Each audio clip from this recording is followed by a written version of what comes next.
ఏపీలో private travels ఆగడాలు కొనసాగుతున్నాయి. పలమనేరు వద్ద అర్ధరాత్రి 2 గంటల నుంచి మార్నింగ్ స్టార్ బస్ ఆగిపోవడంతో ప్రయాణికులు నరకం చూస్తున్నారు. బెంగళూరు నుంచి విజయవాడ వెళ్తున్న పాండిచేరి రిజిస్ట్రేషన్ బస్కు ప్రయాణికులు ఆన్లైన్లో టికెట్ బుక్ చేసుకున్నారు.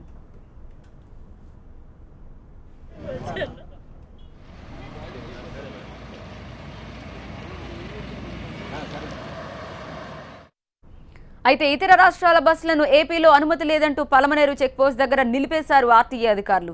ఈ నెల 10 వరకు తమకు కోర్టు స్టే ఉందని ట్రావెల్స్ యాజమాన్యం చెప్తోంది. 10 o'clock బస్సు నైట్ 2 o'clock దగ్గర చెక్పోస్ట్ దగ్గర ఆపారు. పాండిచేరి రిజిస్ట్రేషన్ అని చెప్పి అక్కడ నుంచి బస్సు ఇంక కదలలేదు. వేరే ఆల్టర్నేటివ్ అరేంజ్ చేయలేదు మార్నింగ్ స్టార్ ట్రావెల్స్. ఎందుకు ఆపారంటే చెక్పోస్ట్ దగ్గర ఇది పాండిచేరి రిజిస్ట్రేషన్ అని చెప్పి టీవై రిజిస్ట్రేషన్ ఉంది బస్సు అందువల్ల ఆపారు ఆర్టీఓ వాళ్ళు. అక్కడ నుంచి 2 o'clock నుంచి మార్నింగ్ స్టార్ ట్రావెల్స్ వాళ్ళు ఏది ఆల్టర్నేట్ అరేంజ్ చేయలేదు. నుంచి ఎక్కాం నైట్ 9 o'clockకి టువర్డ్స్ విజయవాడ.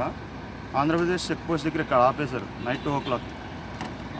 వీళ్ళు ఏదో ఫార్మాలిటీ ఏదో సంథింగ్ 2+1 బస్సులో ఆపేశారంట.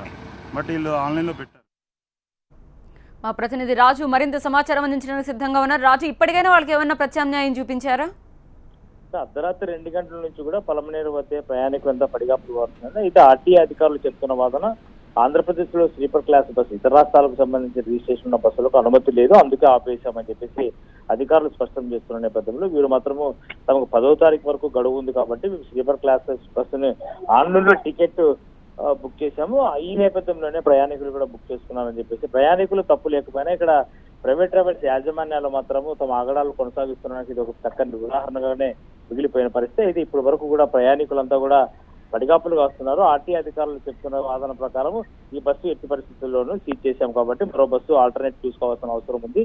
ఇందుకు సంబంధించి చిత్తూరు డిపో నుంచి మరో బస్సును అందుబాటులో తీసుకొస్తాం, ప్రయాణికులకు ఎలాంటి అసౌకర్యం పడకుండా చూస్తామని చెప్పేసి ఆర్టీఏ అధికారులు చెప్తున్నారు. ఇప్పటి వరకు కూడా ప్రయాణికులకు మాత్రం ఎలాంటి సౌకర్యం అందుబాటులోకి రాని నేపథ్యంలో వీరు మాత్రం రోడ్డుపైనే దాదాపుగా అర్ధరాత్రి 2 గంటల నుంచి ఇప్పటి వరకు కూడా పడిగాపులుగా వస్తున్న పరిస్థితి కనిపిస్తుంది. రైట్, ఇంకా అక్కడే ఉన్నట్టుగా తెలుస్తోంది. ప్రత్యామ్నాయం ఇంకా వాళ్ళకి కలగలేనట్టుగానే మా ప్రతినిధి అందించిన ఇన్ఫర్మేషన్ బట్టి తెలుస్తోంది.